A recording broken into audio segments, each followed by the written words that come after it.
Bueno, ahora si seguimos con esta revisión de los paradigmas del urbanismo tradicional, es importante ver también de que el urbanismo tradicional se basaba en una definición, como decíamos antes, del deber ser, ¿no? De esta imagen de la ciudad ideal definida básicamente en las normativas por patrones deseables, es decir, basado en una ciudad que uno deseaba que fuera y no en la ciudad real, a partir de la definición de parámetros, indicadores de aprovechamiento de parcelas, índices de ocupación, etcétera. El urbanismo tradicional básicamente trabaja sobre dos elementos fundamentales, lo que son las normas de tejido, esto que decíamos antes, ¿no? Los parámetros de parcela, los parámetros de ocupación de suelo, de edificabilidad, etcétera, etcétera, etcétera, y las normas de uso del suelo a partir de esta impronta del zoning fundamental en el urbanismo tradicional y por lo tanto de la separación y de la segregación de los usos. Si ustedes miran la placa siguiente, efectivamente ahí hay unos elementos centrales del paradigma del urbanismo tradicional, todavía, vuelvo a insistir, fuertemente vigente en América Latina y muy centrado en la forma de producción de la ciudad europea.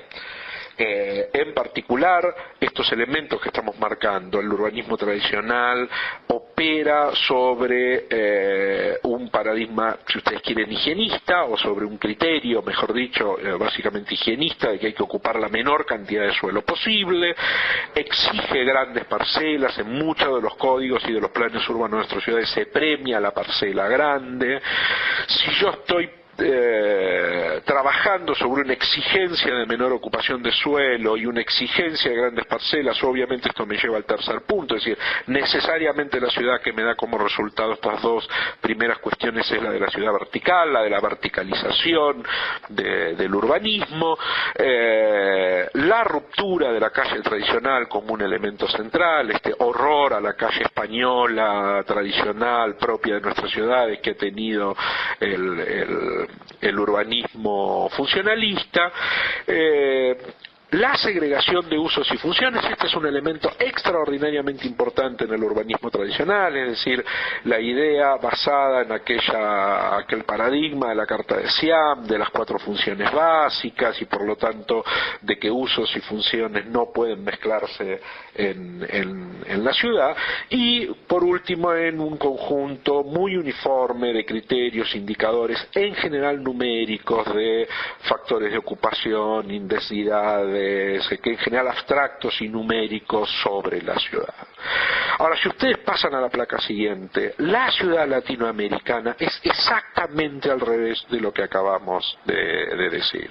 Ocupa mucho suelo, trabaja sobre parcelas muy pequeñas, no puede verticalizar porque el 90% de nuestras ciudades es autoconstruida, opera sobre la calle tradicional y por lo tanto convierte a la calle tradicional en el elemento fundamental de integración social, no segrega usos, al contrario, mixtura de una manera muy importante los usos donde se vive, se comercia, se trabaja, se produce, etcétera, etcétera, etcétera, etcétera, etcétera. Es decir, fíjense ustedes de que la ciudad tradicional latinoamericana es justamente la antítesis absoluta de lo que el urbanismo tradicional ha venido propugnando y por lo tanto entonces nuestras normas, nuestras leyes, nuestros planes urbanos han estado totalmente divorciados de la ciudad real. Por lo tanto, entonces, y lo que hemos intentado mostrar ahí es justamente eso, es decir, las lógicas del urbanismo tradicional en América Latina excluyen a los sectores populares, le fijan unos indicadores incumplibles, le fijan una cantidad de parámetros y de elementos de cumplimiento imposibles de ser llevados a cabo en este proceso autoconstruido que mostrábamos antes de la ciudad latinoamericana, y esto efectivamente refuerza el círculo de la pobreza. Si el 90% de nuestras ciudades es parte de la ciudad ilegal, el problema que nosotros tenemos que pensar es si el problema es de la ciudad o de las normas, de los indicadores y de las lógicas del urbanismo tradicional, que vuelvo a insistir, ponen afuera de la ley y por lo tanto colocan en la informalidad a gran parte de la población en América Latina. Son nuestras normas y nuestros planes, vuelvo a insistir, los que fuerzan a la informalidad a gran parte de la población de América Latina. Vamos entonces a trabajar revisando un poco a partir de lo que hemos dicho en los momentos anteriores, las ideas y las prácticas de la planificación urbana. Es decir, hemos intentado hacer un raconto, una síntesis de los procesos, hipersintética por supuesto, de los procesos de producción y de reproducción de la ciudad, y en un segundo momento hemos revisado un poco desde qué ideas, desde qué paradigmas se enfrenta en América Latina el proceso de urbanización, o se da respuesta a los retos del proceso de urbanización y las falencias que estos tiene, y en principio, como dijimos, porque tanto esos instrumentos como las formas de abordaje de la ciudad han sido importadas de países centrales, especialmente europeos, que obviamente tienen una forma de ciudad completamente diferente, y por lo tanto entonces en nuestros países esa forma de enfrentar o de dar respuestas a la ciudad, al crecimiento de la ciudad, ha significado la exclusión de millones de compatriotas de cada uno de nosotros en la informalidad creada por la propia legislación y por la propia práctica urbanística. Vamos entonces a empezar a revisar un poco estas cosas y vamos a ser más propositivos sobre esta cuestión. Si queremos que esta clase además sirva para, como ya saben, la introducción al resto de las materias del curso, y por lo tanto entonces intentar poner en el debate de ustedes elementos propositivos que los hagan pensar respecto de la revisión del urbanismo y de la planificación y gestión urbana en América Latina. Por lo tanto, entonces quiero empezar a repensar la planificación y la gestión latinoamericana a partir de la definición de Matus de qué estamos entendiendo por planificación. Matus entendía la planificación no como un mero cálculo, sino como un cálculo que precede y preside la acción. Fíjense ustedes, es una definición, podríamos decirla, minimalista. Para Matus la planificación es una reflexión, pero no es una reflexión cualquiera. Es una reflexión que él llama cálculo, y llama cálculo porque esa reflexión es una reflexión de tipo y de tono especulativo. Si yo reflexiono calculando, si yo calculo, estoy midiendo qué es lo que voy a hacer, estoy midiendo la reacción del otro a lo que yo voy a hacer. Y fíjense que ese cálculo en la definición de Matus es un cálculo que es precedente a la acción, es decir, que está antes, es una reflexión que es previa a la acción, pero que Matus dice también preside la acción, es decir, está durante la acción.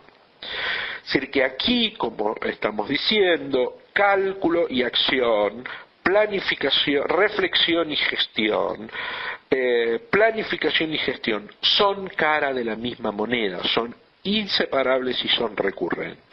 Este elemento es absolutamente central para redefinir los paradigmas de la planificación en América Latina, en la cual hemos hecho una división artificial entre los que piensan y los que ejecutan, entre los técnicos y los políticos, entre los que reflexionan y los que hacen, y esto ha sido en gran parte, o esto explica en gran parte los fracasos de la planificación en nuestros países. Matus dice esto no es así. La planificación es un cálculo que precede y que preside la acción. Y además es un cálculo, insisto, una reflexión de tipo especulativo. Desde este punto de vista, un plan urbano participativo con enfoque estratégico es básicamente eso, un instrumento de gestión, como dice Matus, es un elemento operativo. Su objetivo es servir de herramienta para transformar la realidad. Si hoy a muchos equipos de planificación en América Latina le preguntan a ustedes, ¿cuál es el objetivo de ustedes? Los equipos le contestan, nuestro objetivo es hacer un plan. Horrible. horrible esta situación. El objetivo es transformar la realidad. El plan es un instrumento, es un medio, es una herramienta para transformar la realidad, pero no es el objetivo último de la planificación, porque si mi objetivo último es hacer un plan, una vez que termino el libro del plan, no tengo más nada que hacer, digamos. Entonces, desde ese punto de vista, plan es básicamente construir un plan, construir un proyecto de ciudad, es básicamente construir un pacto, un contrato social. Como señalamos recién, Matus hace una crítica muy fuerte, digamos, a la manera de hacer planificación y gestión en América Latina, aunque él lo encara desde un punto de vista de planificación y gestión más económico-social. Nosotros estamos adaptando esto a la planificación urbana. Pero es una crítica muy fuerte, insisto, en esta separación artificial entre quienes deciden, quienes toman decisiones, quienes piensan, quienes reflexionan, quienes estudian, etcétera, etcétera, etcétera. Quisiéramos entonces también, a partir de esta definición de Matus, ver algunas, o revisar con ustedes algunas premisas básicas a esta altura de la clase. La primera es que, como intentamos mostrar en un primer momento, la ciudad es el resultado de una interacción compleja entre espacio y sociedad, y el territorio, como dije hace un rato atrás, es básicamente un sistema complejo en la medida en que el conjunto de factores intervinientes en la realidad tiene una fuerte interrelación. La segunda cuestión que hemos venido insistiendo mucho también es que la ciudad es básicamente un tablero de fuerzas. Es un ámbito donde se dirimen, se expresan, o en general casi nunca se terminan de dirimir totalmente los conflictos. La ciudad es conflicto. La razón de ser de la planificación urbana es poner en marcha un conjunto de decisiones que operan sobre conflictos. Esto es extraordinariamente importante tenerlo en cuenta desde el punto de vista de nosotros, de los técnicos, que solemos pensar que no trabajamos sobre conflictos, digamos, sino sobre aquella ciudad deseable que yo quisiera que fuera, pero que no es en América Latina, digamos, ¿no? Nuestra tarea es trabajar sobre el conflicto. Nuestro principal problema no es no tener conflictos. Si yo quiero cambiar la realidad, efectivamente voy a tener siempre conflictos de intereses, conflictos de punto de vista, conflictos de actores que están operando sobre el territorio con enfoques, con miradas diferentes a la mía o a la de los demás. Entonces, mi principal problema como técnico no es no tener conflictos. Mi principal problema como técnico de la planificación y del urbanismo es cómo construyo un conjunto de escenarios en los cuales proceso el inevitable conflicto que supone la transformación y la mejora de la ciudad. El tercer elemento que quisiera señalar es que la ciudad es básicamente el fruto del trabajo colectivo de la sociedad. Es una construcción eminentemente social, y esto luego en un rato van a ver por qué quiero hacer o queremos hacer hincapié en esta cuestión. La última, la que les propongo mirar ahora en las próximas transparencias, en las próximas diapositivas del PowerPoint, es que la ciudad, al mismo tiempo que es un sistema complejo, al mismo tiempo que es un tablero de fuerzas, al mismo tiempo que es fruto del trabajo colectivo de la sociedad, es un artefacto que está permanentemente distribuyendo costos y beneficios, pérdidas o ganancias. Es un enorme aparato en el que cada una de las decisiones atomizadas individuales de los actores de la ciudad está permanentemente creando valorización o no, digamos, o desvalorización. Está permanentemente distribuyendo costos y beneficios, está permanentemente distribuyendo quién gana y quién pierde en la ciudad. Y por lo tanto, entonces, lo que vamos a intentar ver entonces para explicar esto es cómo es la formación de los precios del suelo. Esto lo van a ver extensamente luego durante este curso, pero lo importante a considerar aquí es que el precio del suelo es básicamente producto de la localización en el espacio de un determinado producto inmobiliario. Es decir, básicamente lo que se transa en el mercado inmobiliario es la ubicación, en el mercado del suelo es la ubicación. Lo que vale es cómo se relaciona esa parcela, ese lote, con un conjunto de otros atributos de la ciudad considerados por convenciones sociales como atributos positivos o negativos.